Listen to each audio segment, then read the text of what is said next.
Transparency believes that government is instituted for the common good, for the protection, safety, prosperity, and happiness of the people, and not for profit, honor, or private interest of any one man, family, or class of men. MSM Media Services, in cooperation with Sky Cable Bacolod, present Transparency. Transparency, a one-hour talk show that will enlighten and inform the public on current and relevant events of the day. Transparency features interview with newsmakers, tourism, health, sports, education, among others. Transparency is a crusade against corruption, injustices, and criminalities in society. And now, your host.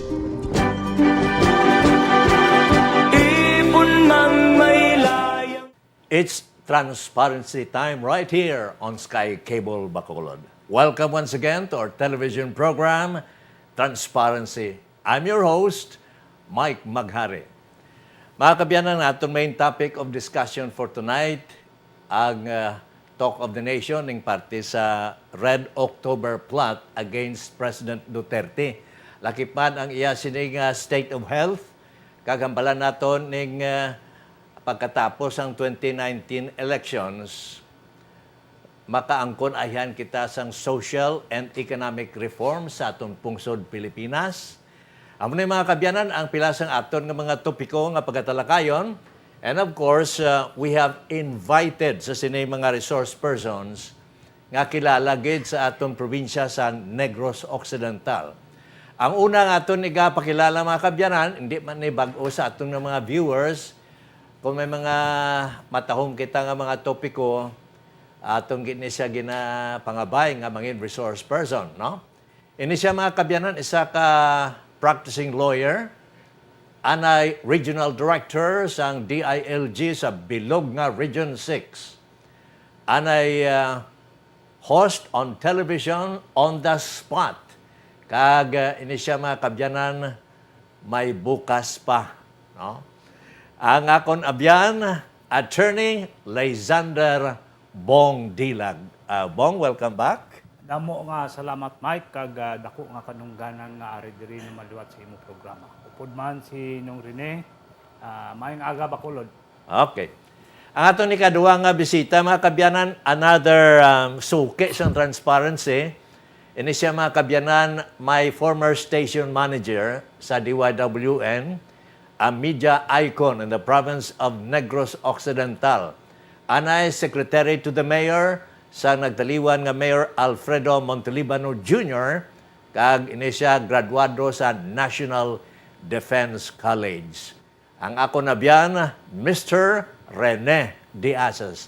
Ren, welcome back again. Thank you very much, Mike. Kag it's indeed another pleasure for me today sa pagkari kag makigatubang sa aton nga mga televiewers sa Transparency. Especially so because ang akon nga mangin kaupod sa karon nga gabi, isa ka gwapo, bantog, kag kung sa politika mo niya ibutang bisan sino lang bato ni siya mo, no? And tisling ko basi malatnan kita sina nga klase siyang di buenas. Kag nalipat gali siya, perti kabuot ni nga tao, abyan ko si Attorney Bong Dilag, kaysa itong una, ex-seminarian, no? A very religious person. Ang atong topiko mga kabyanan pati sa Red October plot, nasa din kadamo na balhag sa mga newspapers ang mga universidad, mga bulutuan nga allegedly involved sa sining Red October plot nga papahalin nun sa pwesto ang atong presidente, no? The ouster of the president. Now, hindi man manigar mga kabyanan nga ikayong lawas ang atong presidente, kadamo man sa mga nagapamangkot nga ang nagpakonsultang atong presidente, man kay balo ka mo, sa nano lang himuon sa atong presidente, manupla siya, o pangilay siya, kung nano lang abe, damo na yun mga reaksyon bala nga, daw hindi naton may balwa, no? Now, una siguro pangabayaw naton abe si Rene Diazes, ang iya sini reaction parte sa sining Red October kaysa subong sini bulan na sang Oktubre te base mo ning bulan nga mapatalsik ang atong presidente to be ousted sa sining mga damo nga mga critics ang atong presidente, Ren? Mike, sa lahog-lahog nga side, no? Okay, okay. Lipay ko nga may Red October. Nga. Diri sa aton sa Bacolod, Oo mas nga. karamo. Red Ti October. halos tanan pulahan ang ara nga nagadominar. Mhm. Bisan diin ka lang magliso, pula. Okay. So kung hulamon ko pang sugilano ni Vic Mercado, Oo. ang Red October para ni sa mga pulahan. Diri sa Bacolod. Hindi komunista. Hindi. But seriously speaking, on the plot to oust the president, bangod sining plano sa NPA, sa pagpanguna ni Juma Sison, sa Liberal Party, sa Magdalo, sa kay Trillanes, sa mga disgruntled units ng Armed Forces of the Philippines, karon gindugangan pa sa Black Friday Oho. nga mga estudyante sa madamo nga mga colleges and universities nga karon nga adlaw pabahaon nila kuno ang mga estudyante sa Manila to rally for the ouster of the president or for Duterte to step down. Kag isa kuno ni kasimana nga Bao adlaw, parte adlaw. no. Oo. If this is part of the red plot on October nga matabo, hindi manibag o kay dugay tanan na di nahambalan nga ang hambal ni Juma Sison na Duterte is only good up to October. Okay, Ang iyang okay. term, no? So, it may be something that we can worry about, but not a big worry. Tungod kay ini nga bagay is properly being addressed both by the central government kag subong man sa aton nga armed forces. Okay. Bao katahom sa mga initial statements ni Rene Diazes. Ang aton abyan ang bantog nga abogado dis Bacolod kasi Negros. Bong, anong abi imo nga mambal sini? Well, ini ang sabahin sang Red October.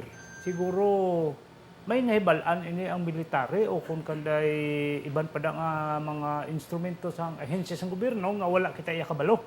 No?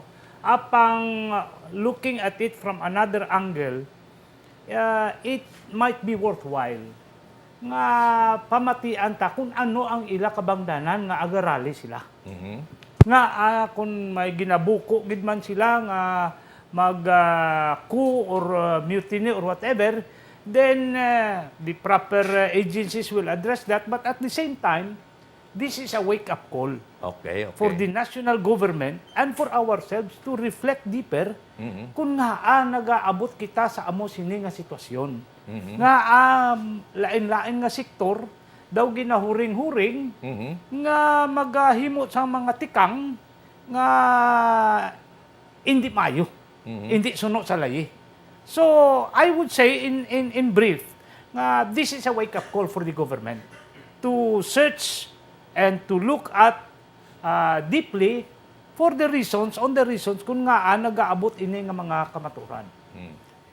Kung sa bagay, we have to reflect that, no? Kay may mga kapaltahan man nga aton nga Duterte administration, no? Hindi man manigar. Nga kadamo man sa mga reklamo, ilabi na gid sa sining spiraling of prices sa mga basic commodities. Kag natural ang presyo sa mga basic commodities bangod sa pagsaka sa bilis ng gasolina. Ngati due to supply and demand, natural lang ni nga magasaka gid, no? In other countries of the world, tiyan mo man gasaka man. Pero mga kabyanan, sa subong sini ang ginambalan man nga ang state of health sang atong presidente kuno dabati ko do may balatian sa kuno how serious ang balatian niya kay kuno nagkadto sa ospital nagpakonsulta, no? Ti sansin o lang gani ya pwede man makapakonsulta galing ti ang presidente na gani paghambalan daw damo na sa mga malisyoso lang nga mga sugilanon nga dali na lang katapusan nga adlaw sa atong presidente kay may masakit sa kuno nga serious. Anong balita mo siniren? May nabatian ka nga daw serious ni ang health problem sa atong presidente? Nabatian ko nga nagkadto siya sa General Santos Memorial Hospital. nagpa-check up siya, ginkuhaan siya biopsy, mass abe Oo. nga para laboratory test. Okay, okay. Ti ang iya gid statement nga nabatian ko ya mo ni. Nga ti kung ano gid man ang resulta, kung cancer gid man ti cancer Okay. kung stage 3 na gani ti hindi na ko magpabulong. Oo. Daw mo nang iya nga ginhambal, no? But by and large, nagdamo ini kag nag-viral sa social media nga muna abi nga si presidente naton Digong daw delikado na, no? Una na iya permi kag dasong may paaman pa na. Oh, ano pa? When in truth, gin-research ko na endoscopy, kay daw mo nang iya nga pamaagi sang laboratory test, kag seismoscopy, no? Okay. Which are all part of inang process nga pasudlan ka sang malaba na nga daw flexible nga sa punta may camera, may lights nga isulod na sa imo pakadto sa imo nga kolon kag iban nga mga organs agud to nga makita sang doktor kag matan-aw niya kung ano gid ang diferensya, no? Ti wala pa na sang result kundi nga gintan-aw and then ti way man takbalo kung ano ang advice pagkatapos. Except nga ti ang amo lang tong ihambal nga kung ano gid man ready man siya, no? Oo. Nga pero kung mga initial nga mga stages, there are still some processes like inang kung endoscopy gani, mga minor lang man na ang makuha niya, which does not require any open surgery to a patient with kung lagko na gani nga mga cancer cells kag nagmetastasize na o kung naglapta, Oo. tiyan mo na ya open surgery na kag guro hiwaon na kag kuan kung ano na dang mga affected nga or infected nga mga portions sang internal cavity naton. Ang pagsiling inang health ang basis sang pagkadelikado sang aton nga pungsod sa iya sitwasyon daw hindi ko na iya magpati, no? Nga. Because ever since ang health sang isa ka presidente is always an important an important part of the people behind the president to take care of or be watchful of. Ti haka-haka lang man nga amo na ang masakit ni President Digong. Ti karon ya this will confirm the fact nga ti colon ang posible nga apektado, no? But wala pa sang result. Amo nang importante ang word, wala pa sang result ang laboratory to kahapon nga gin-testing as of now nga nabalaan naton. The important dimension that I would like to bring up tonight is this. The social economic dimensions. Okay, okay. Oh. Because related ini sa aton nga problema on the national health Oo. of the country. Sa ginhambal mo, saka gasolina, saka tanan-tanan, hindi ini mapunggan. There are approaches to curb the spread of this kind of economic cancer in our society. Yan ang napangayo bisan sang PPI, no, ng Philippine Chamber, nga kung pwede, ang taxes sang gasolina, especially ang VAT, automatic 12 pesos na kung pwede ma-hold lang na anay Okay. mintras nga nagasaka ang bilis ang gasolina. So that kung masuspend na ang collection sang VAT kag some other forms of taxes imposed, damo ang mabenefisyuhan. Okay. Pero dyan, Kati, what will happen karon sa mga kagastuanan sa ato national government para sa patindog sa mga taytay? Ha? Sino yung mga dalan naton, infrastructure projects? If I were the ordinary person, masiling ko, okay, priority mo, patindog ka taytay, salamat. Pero wala man ko yaslakyan nga mag-agi da. Malakat lang man ko yagyapon o kung tricycle lang man ko, tricycad lang man ko yagyapon. Importante sa ako niya, unod sa akon nga tiyan, kay ginagutom ako. May rason na gida, mayo ginang rason. No? Now, ang aton anay presidente Ferdinand Marcos may lupos man to nga balatian, no? Way man ganit to sila nga mapaybalog sa bilog nga pungsod Pilipinas kung ano ang iya sining eksakto nga ginabatyag abi o state of health niya, no? Pero sa aton presidente kay Digong iya daw kadamo sa mga balita nga aton nabatian nga daw ang iya health problematic, no? So may idugang kasi nga reaction na Bibong? Dua, if I may. Okay. May react ako sa parte sa gasolina. Okay. Parte sa gasolina nga that is causing inflation. Magsiling kita nga inflation, ang value sang kwarta gasaka kag ang presyo gasaka. Okay, No? Muna. Aga panaog ang value sang kwarta, ang presyo Gasaka. gasaka. Okay. If you look at the historical background sang sinakaay ni sang gasolina, ginkartel ini sa mga dagko nga kompanya. And President Marcos was very correct. He was correct. Kay man sang pag-declare martial law sang 1972, maayong pag-start niya mo. He had a very good start, but unfortunately, ang 1973 nga October War sang Egypt and Israel brought about an oil embargo worldwide. Oh, worldwide. Dito siya naigo. Medyo nagbatsyag to si Marcos, kag nangutang na sa dayon tudo. It became a roller coaster sa pangutang. Now, where am I leading? As one of the brilliant measure ni Ferdinand Marcos, whom I had opposed for the last 21 years in my life. No? But admittedly, may mga ginhimo man siya nga maayo. Ang pag-nationalize siya sang oil industry through Petron. Okay. This was a counter-check tani sa kartel nga kung ining kartel makadto lang na sila sa kapihan kag agrihan kung pilang presyo. Ihawo na po nila. Pero sang Petron pang government regulated, ang government yang gadikta, hindi sila makadikta kung pila. Okay. Kag kung nano man ang ginansya, gabalik sa pumuluyo. Tahom to. Isa na. Ikadua, kung do maglain gid, there is a fuel adjustment subsidy. So this will practically stabilize the oil prices in the country. Instead nga, the oil cartel, ang ma-decide sa kaon nila amo ni nga simana, panaugo naman sa dasong nga bulan, sa kaon naman, and whatever measure that the government will do, they will all be palliatives. Mga palliatives ang nitanan. The proper remedy, I feel, and I believe, for the Duterte administration to do, and I would hope that our congressman from Bacolod would push, is for the regulation of by the government of the oil industry. If you will note, after the EDSA revolution of Cory did not dismantle the regulation because we believe then in the administration nga amo ini ang sabat. This is the key.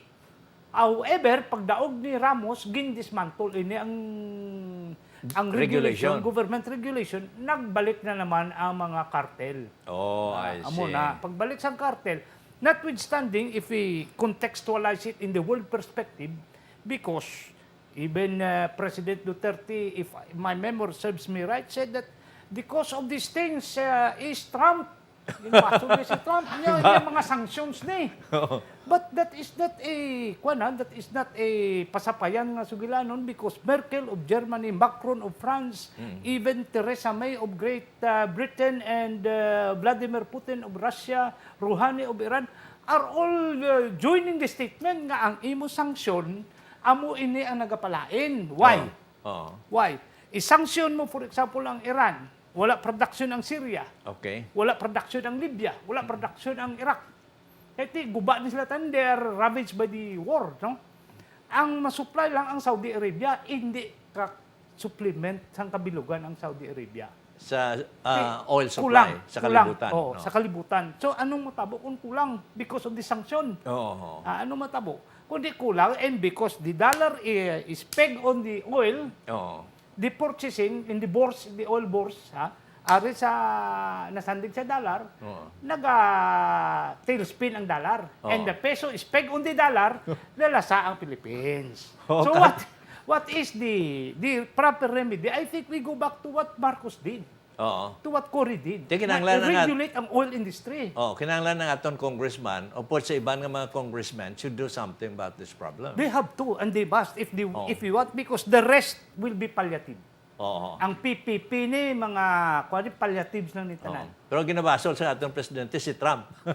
Which is partly correct. Uh-huh. He is partly correct. I agree with him for once, for seldom nga nag-agree ako. Kay man nga, with all due respect to the president, do hindi ka kabalo kung kis ako nanong seryoso sa, he reminds me of Oscar Berdiflor, na he will come up with a statement and then say, a joke only. Oo. No, do hindi ka even the foreign policy makers are in quandary sometimes to come up with a comprehensive policy insofar as the Philippines is concerned because they cannot see a concrete and clear comprehensive program or vision where to bring the country.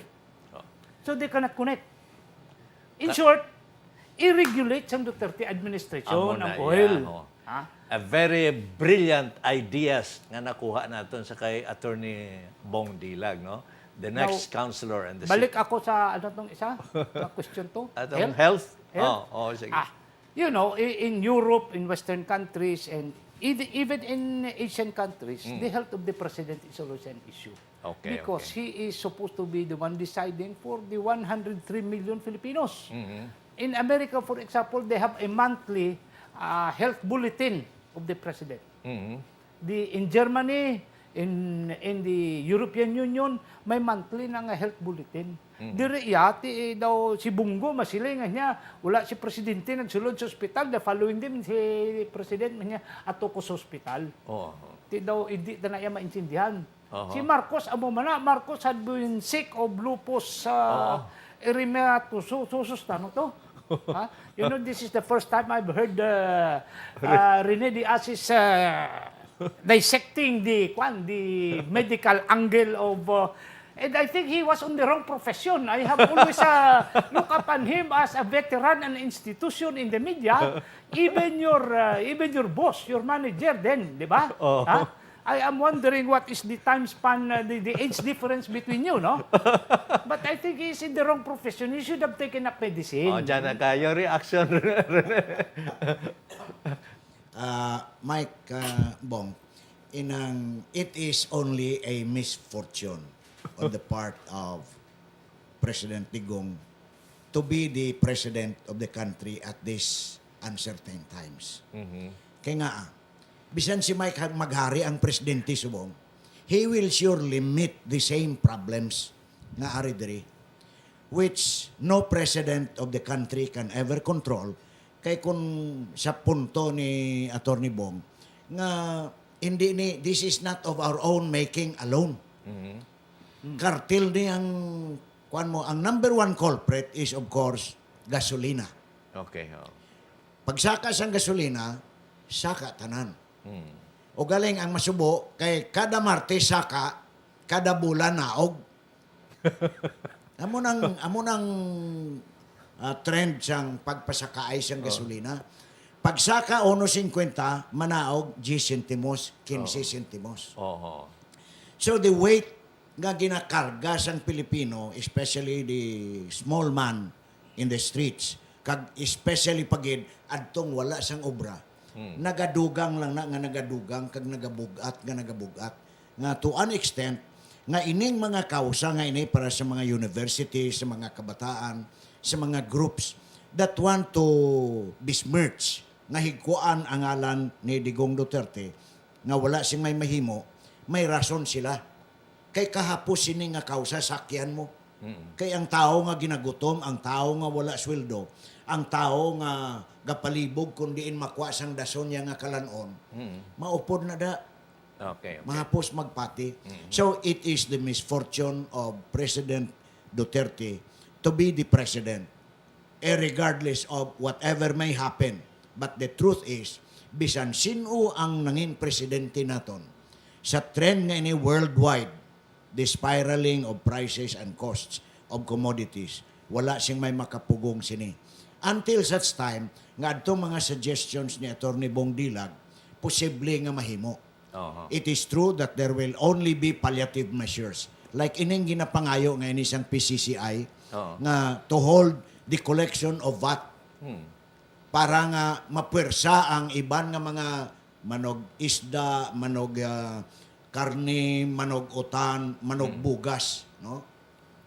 pwede na mapwersa magsilinga, hindi na kamo kahimo sang rason nga tungod sang gasolina mahal nga naapektuhan kamo. So papanaog man kamo. Di, bangod sa aton nga mga Herculean problems sa Pilipinas, base makasulbar si Juma Season, say mo lang. Ina masyado na kahalangpon kag madalom nga statement nga kaya ni Juma Season. Nano pag-solve ni Juma Season sang problema tadi, kay pila na katuig huway siya diktapax Pilipinas gani. Ang nagaabot lang to sa iya report nga amoning nagakalatabo, which cannot be done by a leader who would like to help his country. He has to come home first. Okay. Bong, may additional comment You know, ang kalibutan gagamay. When I was in UCLA, dito ko nakibot ako kay ang cross-examination sang witness sa Switzerland, sa kwa na lang, sa video na lang, binakwaan deposisyon. Ha? Ina-cross-examine sa dira na lang sa video, sa LA na lang mismo. Hindi ka na ito magkanto. So, the flow, the information highway is unstoppable. Now, going back to the question, silin mo si Juma Season ba siya makasulbar? I don't believe so. One is that with the insurgency problem, with the Muslim secessionist movement, with the with the crisis of the criminality, the drugs, the corruption in the government, the outcry of the Filipino masses seeking relief from grinding poverty, hindi ni masulbar sang isa ka tawo. Kundi nga sa ako ba Walden Bello, Dr. Walden Bello in his book Development Debacle, the World Bank in the Philippines, and who is also a party list congressman now, no? Gave credence to the analysis of Juma in terms of contradictions besetting the Philippine society. But I don't believe that he has the total answer. Just as the other groups do not have the answer. This has to be a collective a collective wisdom sang tanan, mamati kita sang tanan It must be a leadership that knows how to listen. Knows how to listen. It must be a leadership who knows how to listen, who will answer diin tadalon ang Philippines from here. Okay. Mga kabyanan, very interesting atong inambalan ng mga dalagko nga problema nga ginatubang sa aton pungsod kag mismo ni Juan de la Cruz. Now, sa ilo kita mga kabyanan sa 2019 nga politika, kay nagasanag na gid ang mga political developments sa aton probinsya, no? Makita naton Ario sa issue sang The Visayan Daily Star sa front page, makita naton si Governor Alfredo Marañon Jr., si Congressman Albi Benitez, si Vice Governor Bong Lacson, former Congressman Jeffrey Ferrer, kag of course si Salvador Escalante, ang Secretary General sang UNIGA. Ini sila mga kabyanan, mga ginakabig leader ng mga politiko sa probinsya sang Negros Occidental. Ang siling sang iban nga mga daw side comments, mga criticism, nga sa palabuton nga 2019 nga piniliay, hindi na ni matawag nga election, kundi selection sang aton nga mga political leaders sa Negros. Bale, ang choice ang pumuluyo daw maapektuhan sini. Kaya nga, tudluan na lang nimo daw ay na pinili ay bla kung sino kursunada mo nga politiko nga makaserbisyo sa husto sa atong probinsya, hindi na madayon, kaya ginapili lang sa aton nga mga political leaders. May reaksyon kasi ni Ren? Simple lang man ang akon nga reaksyon. Kay pamatsyag ko sa lain ang term nga selection kag election mo. Anong term? Because ang positive side, sining pagbayaw sang kamot kag pag-inokdanay sang Love Negros kag sang Uniga. There are many meanings to that. Ano nga meaning? Number one, there has evolved during the negotiations a kind of leadership long needed, not only by the province, but of the country. I refer to Congressman Albi Benitez. Okay, okay. Nga, siya lang isang nakahimo sini. Mhm. Through all the years. Oo. Ginpangabudlaya niya ni, kag I think he is one of the men behind the most prominent figure na consistent ang iyang paghimulat. By example, ginuna niya ang Visayan Bloc. Okay, okay. Mga congressmen diri sa Visayas, Oo. ginisa, and they are called in Congress, in the House of Representatives, as the Visayan Bloc, Okay. which is a force nga ginasaluduhan sa iban nga mga lugar. Okay. Diri sa Negros, it has always been sa aton nga political history, Montelibano, Contragustilo, mga ibanto nga mga sangunang dalagko nga mga figures sa politika. Sa local, amo man na, wherever. But now, the process of unification has come. And the merger between Love Negros and Uniga is such that naghambalanay nga ikaw gobernador, ako mabisi. Okay. It took a lot of time and convincing nga nagsugtanay ini because the repercussions will ripple down to the municipalities and cities. Nga mga, ang amon to ya, kung mag-isa na lang, matinudloanay na lang ni. There remains some election in some areas like dira sa Calatrava, sa Ibi Magaluna, sa Isabela, sa Himamaylan, sa Japaganing Himamaylan kay Bascon kontra Gatuslaw, Gatuslaw kontra Gatuslaw. Oho. And the entry of the sister of former Congressman Iggy Arroyo, si Marilo Arroyo Lisaca, sa Congress na seat. This means that the merger is not total. But there remains the opportunity for some people to participate in the elections kay gusto man nila yung ibutang ang ila ka o galingon da mo. Pero nano ang mangin maayo sini nga resulta. I look at it as a lesson for all of us. Lesson. In what As a way? lesson for all of us. The lesson to be learned is simple. Okay. Karon ang tao magkuton mo, sinuwi mo kandidato? Oh. Kung sinong makahatag. Okay, okay. Kung sinong makahatag. Mas nagtiin ni siya, bisan sinong magdaog, parihas lang managyapon. Nanong parihas lang gyapon? Corruption, projects, tanan-tanan, ang gastos nga minilyon, di nila nabawion. Amo na yung argument sa ulo sang ordinary nga butante. Oh, karon. So, the lesson that is being taught by this merger and this unification is such that we also have to learn to be responsible voters and citizens. Not because nga may 500, 600, sa kalibo, tagaan ka sample balot, sundon ni mo na tanan. Your conscience must now be pricked by this simple act of raising the hands of former combatants in politics nga mag-isa kag mag-upod. For For- pagtanaw ko sa naman. Unity for progress, no? For progress. Ang tinutuyo. Okay.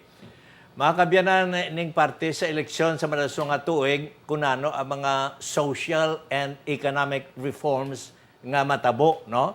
Ambala nato ang karundugay-dugay. After the break, we will be back in a moment.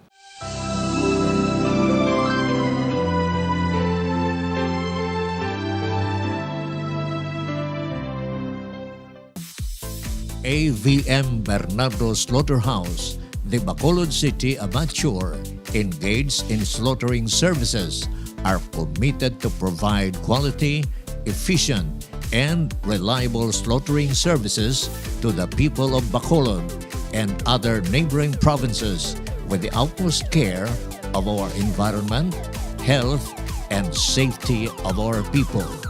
For clean, fast, and reliable slaughtering, please contact AVM Bernardo Slaughterhouse at Barangay Handumanan, Bacolod City. For more information, contact Glory D. Cometa, Manager, or Michelle Oberas at telephone numbers 449-2992 or 446-2913.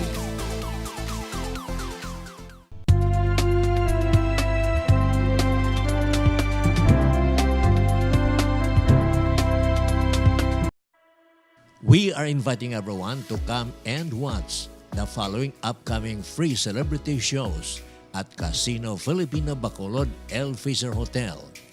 Kakay Bautista on October 10, Wednesday. Show starts at 8 p.m. at Casino Filipino Bacolod El Teatro, El Fisher Hotel. Admission is free. April Boy Regino live on October 25, Wednesday. Show starts at 8 p.m. at Casino Filipino Bacolod El Teatro, El Fisher Hotel. Admission is free.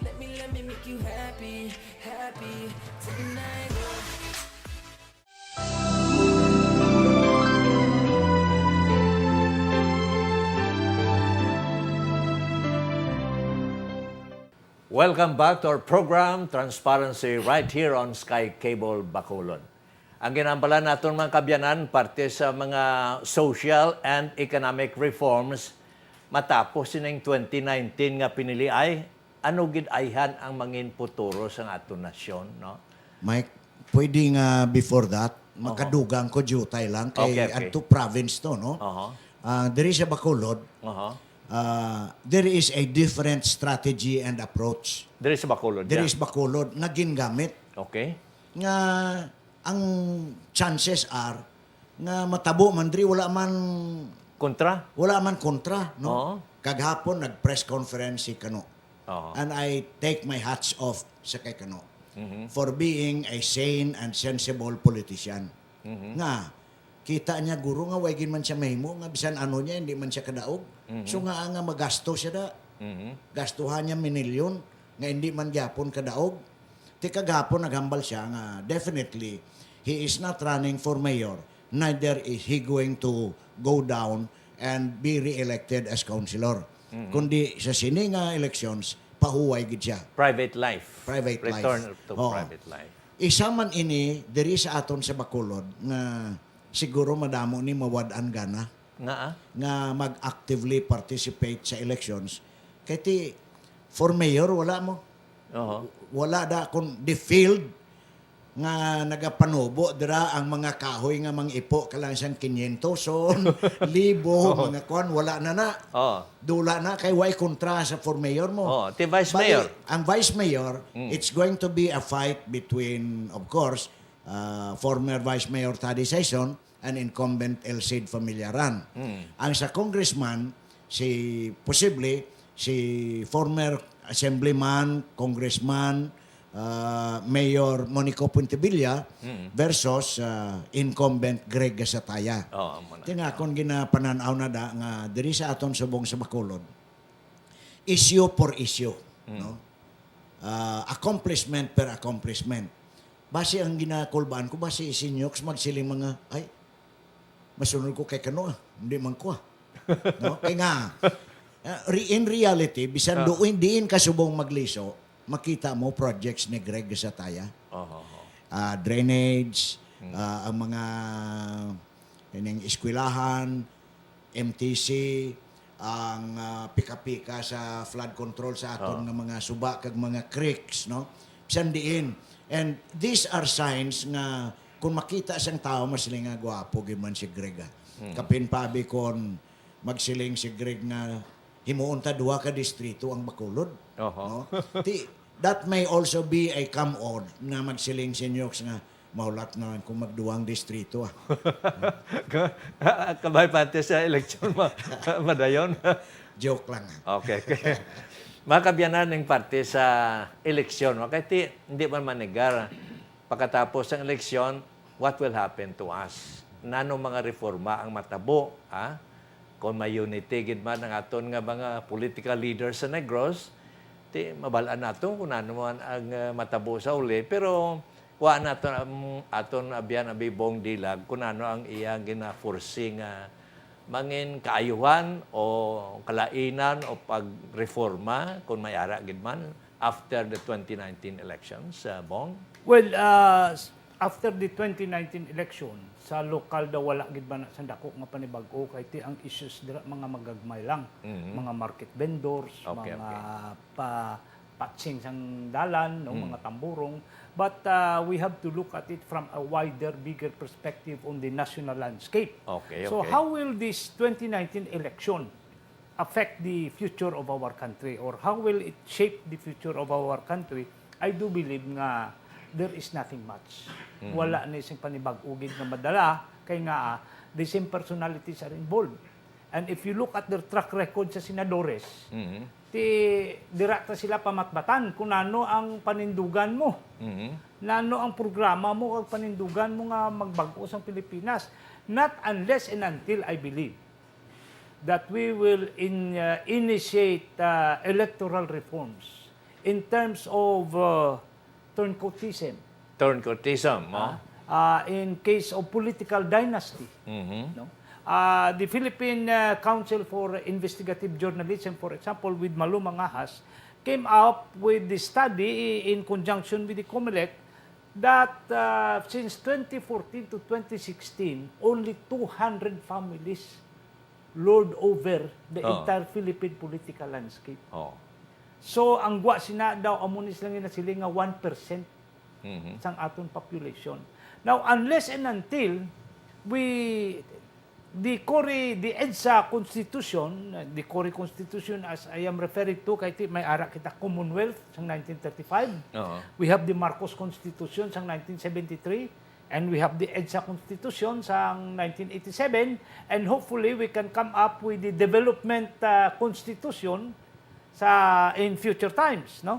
Now, ang akon punto mo ni, sang 1987 ang EDSA Constitution nagpapanaog na sa Constitution. It was enshrined in the Constitution, one, nga mag-prohibit sang political dynasty. Kay tiga bulos-bulos lang. Ha?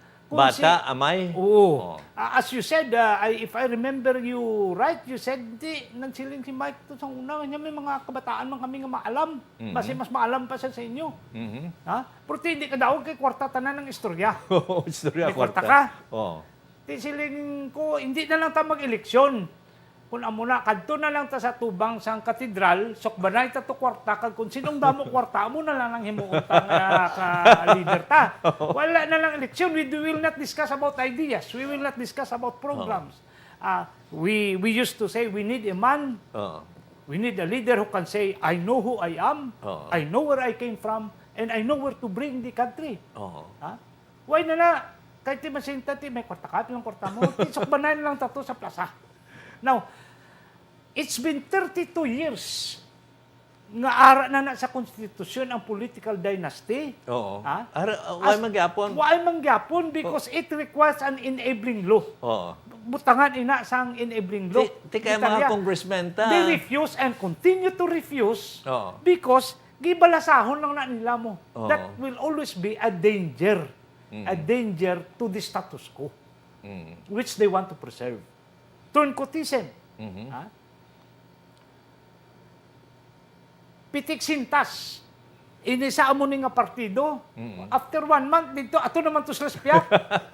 PDP laban, tapos saylo sa kay... Now, we have to distinguish between an issue-oriented politics and a personal-oriented politics. Okay. The more matured countries like Europe and other Asian countries, no, they are more Japan, South Korea. I am referring to Italy, Europe. Now, they are more issue-oriented rather than personality-oriented. Now, this turncoatism and dynasty hopefully will be addressed nga 1 year or 2 years before the election, hindi ka nakakambyo sang imo partido. Okay. Hindi ka nakakambyo sang imo partido, kag para pamatbatan ka sang pumuluyo, ang talaksan sang imo ay kasangkol bilang isa kahangaway sa politika, sa panghimanwa. Takson tayo na, suno sa programa nga ginatindugan mo. Masiling kitabi sa inflation. Anong tindog mo sa oil regulation? Na-regulate na hindi. Sa divorce, sa gender issues. Kaya we are facing a cultural war, no? Sa CARP, sa Comprehensive Agrarian Reform, hindi kay mune mo to muman. Anggwa. Ti agwa sina, wala kita gapamatbat. Now, that is all the turncotism. So, Okay. 2 years before, hindi ka nakakambyo partido. Okay. Tanan sila. Ari di sa muni nga partido, gulpi lang nag-PDP. And I founded PDP laban in Negros. Mm. I was the first convener. Ato naman sila sa PDP, karon hugpong pagbabago na naman Oo. sila to. Kay no? Sara Ato naman Duterte sila. naman to, oo. We have to come up with the law. Nga 2 years before, hindi ka nakakambyo. Oo. Daw We have to mahina. come up with the law sa dynasty. And even, I think, sa the late Senator Miriam Defensor was correct. Nga if you are running for a national office, kinanglan, high school graduate ka para ka-intindi ka sang issues. Now, as a lawyer, masilikat ni basic qualification na, which is unconstitutional, then we have to look deeper into it. If federalism is now on its way to the crematorium, maybe a tricycle driver, with all due respect, no, cannot evaluate an issue with the president of the Philippine Medical Association. Now, it will take you 1 year or 2 years to convince the president of the Philippine Medical Association, the president of the Integrated Bar of the Philippines, to support you, to vote for you, while this tricycle driver will just receive 500 pesos or 350, butuhon niya yung isa tuti. Wala sa political maturity. Oo. So, kinahanglan tagid reforma, no? Sa aton nga present political system nga gina-practice. Duha lang gid, Mike. Oh. Ang I think is pivotal. Pivotal that will bring about at least a modicum of transformation sa country. One is turncotism. And man kung sasagay pa sang una, maghanta kami, may ara na bulog. Oo. Nadumduman mo nung rin sa Bulog, kabangkalan oo. ang bulog. Oo. Pati sa bugoy. Oo. May ara mo na sa ginatinggaan. Oo. Huwag ka na nakabot siguro yung Mike, no? Kaabot. Now, amo nang pagwa sang turncotism, nga bulubaliskad lang, bisan ano mo nga salisid, amo mo nagyapon ng lagoy. Ang iba niya gusto pa magdaog, nga wala kapatad. Pro abi mo bong isa ikaw sang nabiliban sang madamo nga tao di sa Bacolod, bisan congressman or senator, qualified kagid mo. Galing kay siguro ang imo nga preparation sa Baklanay daw, Pigaw. Well, thank you for the compliment. But, you know, if you are an issue-oriented politicians in the likes of Lyndon Kanya, you know, hindi mo na kadaog. Oo. Ang bihagad, hindi mo kadaog. Kadaamo sa mga maayo nga mga I am the least. Oo. I am not participating in this election. This is my last dance. That was the last election was my last dance, but it is not my last song. Oh. May bukas pa. May bukas pa, ha? We continue to say that we hold on to hope, not because nga madaog, kundi because that is the right thing to do. Oh, okay. Mga kabyanan, mo yan to ang aton pila ka mga statements sa kay Bong Dilag, no? Very informative, kag very interesting, ha? Kadamo gid sa mga nabalaan nato halin sa kay Bong Dilag. Mga kabyanan, dali lang gid, we still have a few minutes of our time. Kuhaan pa gid naton sa pila mga ka-reaction si abyan naton Rene de Ases pati sa mga ginpanghambal ni Bong Dilag. Dali lang gid after these reminders.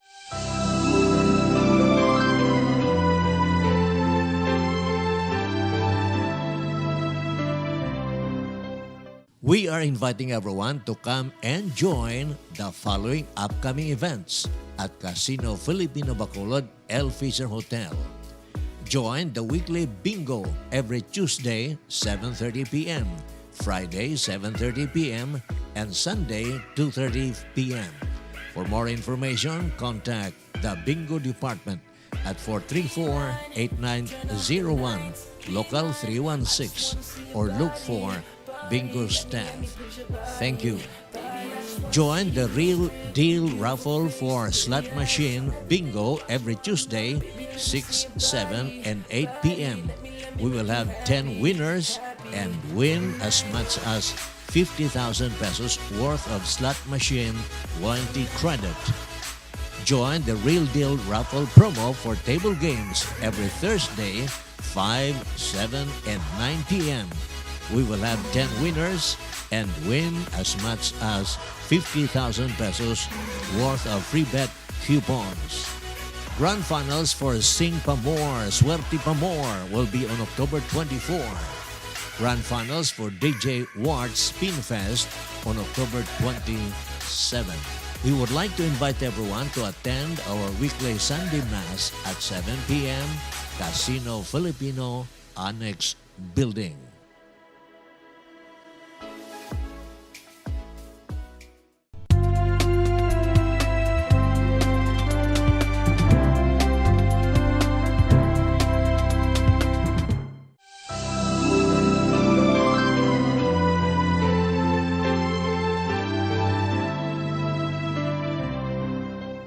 Welcome back to our program, Transparency, right here on Sky Cable Bacolod. Kadamo, gali sa nagalantaw sa Pagcor Casino Filipino Bacolod, si amigo naton Rafael Bobby Paterno, ang bagong branch manager sa Pagcor. Kagantanan nga mga Pagcor personnel, ginatamyaw ginato, no? Of course, si Mr. Dexter Buenaventura, kag iban nga mga officers. Likewise, ang abyan naton si Tam Oreta, nga anay branch manager sa Development Bank of the Philippines, nagalantaw gid sa aton programa, no? Happy viewing sa Transparency. Now, Ren, ano matugda mo abi sa sini mga reforma nga matabo pananglit abing matapos ang 2019 nga piniliay, mga reforma nga dapat mahimo sa aton political system? Sa mga gin-comment ni Attorney Bong Dilag, kung sa mga survey na SWS na nga kategorya mo, pero sa iya nga comment sa aton niya, SNS na. Ano nang SNS? Swak na swak. Swak na swak, no? Because sa malipot lang, it can all be summarized para sa akon nga pagtanaw nga we have too much politics. Pertigid yang politika driya sa aton, no? And it cannot be denied na if you try to bring down too much politics, damo kagid siyang may masagasaan. Like, he who has the money has the power. He who has the power controls politics. And he who controls politics controls government. Kaya siya lang man makapadaog. Kung ay kwarta, hindi ka man magdaog except atong natabo sa kay Oka Verde Flores, sang una, nga from out of the blue, way gani siya kadaog primero konsehal, gulpi lang nag-mayor siya sang Bacolod. And he became a very sensational mayor. Kag maayuhan nga mayor, no? Amo man adri sa aton siguro nga if we look up to the heavens and pray, the prayers would always be nga tagaay mga misa amon adlaw-adlaw gihapon nga kinahanglanon, no? Wala man taga pangamuyo nga tagaay kami sang maayo nga leader. Because it is hard to look up to the heavens and ask for a person kay waay kita sing may matudlo nga maayo nga politiko. Very, very seldom siguro kita makakita tao. If we can find that person, he is outside of government. Kagwaay gana nga mag-intra tungod kay nahadlok siya. That he might be eaten up by the system. He might be eaten up by corruption. And it might bring him out of the comfort of his spiritual life. Para sa akon, masyado na ni kadalom, masyado kabudlay. And it will take another era like that of Marcos sa beginning sang martial law, no? Na disiplina ang kailangan. Disiplina ang kailangan. That is one of the things that will probably be the most important ingredient in our flight and in our search for change. Amo na iya mo, katahom, no? Disiplina ang kailangan. Ang iyan ni Duterte, disiplina man ang kailangan. Pero ugaling ang aton Human Rights Commission na pirmi lang ang mga kriminal ang ginapinan, ang mga drug pusher ang user daw muna iya ang daw maayo para sa ila. Ang iba niyang mga tao sa Philippine Army o Philippine National Police, kalabanan sini sa ila ya violators ng human rights. Kaya natingala kung gobyerno mong gasweldo sa Human Rights Commission, pero ang Human Rights Commission niya mo nagakontra sa gobyerno. Sila yung isang iban nga dapat dulaon ng Human Rights Commission kaya amo na nagkatabo sa aton pungsod nga ang mga kriminal ya daw may human rights, ang mga nag-aawa ya sa kriminal amo ya ang ginapasakaan pa sa Human Rights Commission sa mga kaso. Anong take mo sini Abibong? Well, as a former human rights lawyer during the Marcos times, I am not in favor of abolishing that office because sa simple nga pulong, Mike, daw kung sa takuri pabla, sulungawan ini sila. Okay. Kung sagi mo lang pugong, because admittedly, there will always be abuses. Okay. There will always be abuses, excesses. Now, kung takpan mo ng takuri, malupok na. Why na sila kaduan? Amo man na ang sa party list, these are safety valves. Nga kung puraw na lang datanan manggaranon, wala na kami daya representasyon, mangita ni sila yung ibang Pero galing inaabusahan man galing. Amo na yang ginaabusaran man. Karon astang security guard, mabutang man sila representative, bata ni Gloria Macapagal Arroyo. Oo.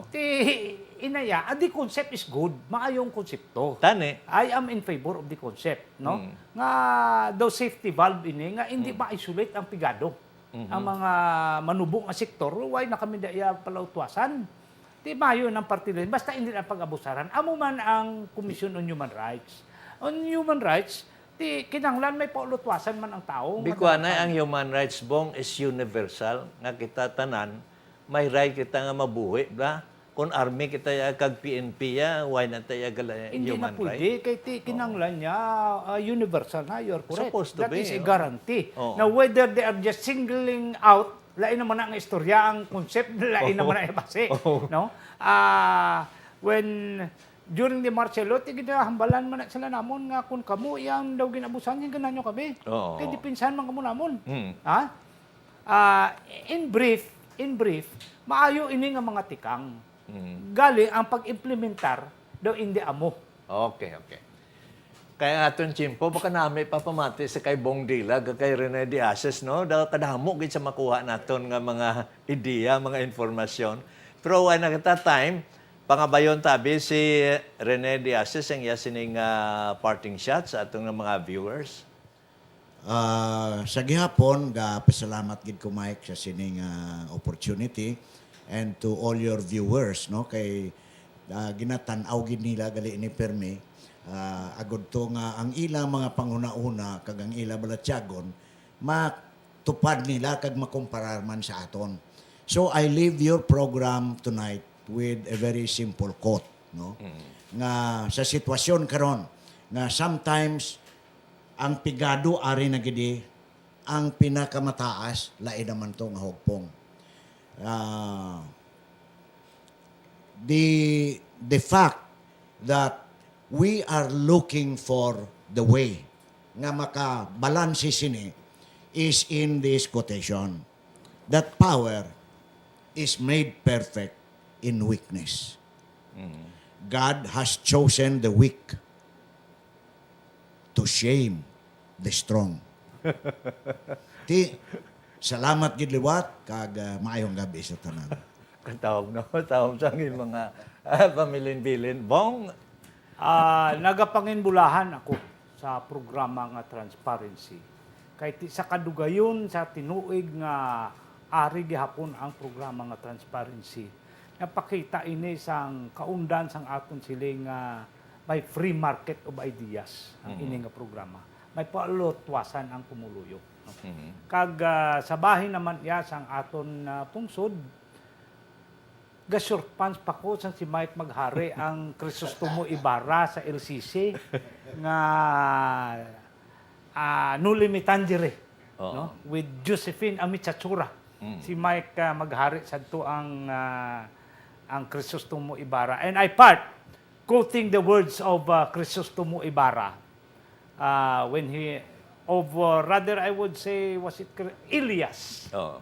when he said, I die without seeing the dawn brighten over my native land. You who have it to see, welcome it, and forget not those who have fallen during the night. Maayong gabi sa inyong mga Bo, katahong, no? Thank you so much. Nadumduman ko gid nga akon ginambal sa tunguna. I die without seeing the sunrise in my country. You who are to see the dawn, welcome it. And don't forget those who fell during the night. Ang atong words of wisdom comes from the late U.S. President Abraham Lincoln. He said, and I quote, "Nearly all men can stand adversity, but if you want to test a man's character, give him power." Ang inyo alagad, Mike Magarit, nagasiling, thank you so much. God bless everyone. This has been another presentation of Transparency. Be with us again every Wednesday, Friday, Saturday at 8 p.m. Channel 32 and on Sunday at 12 noon Channel 40. Keep informed. Keep it here on Transparency, Sky Cable Bacolod. Thank you for watching.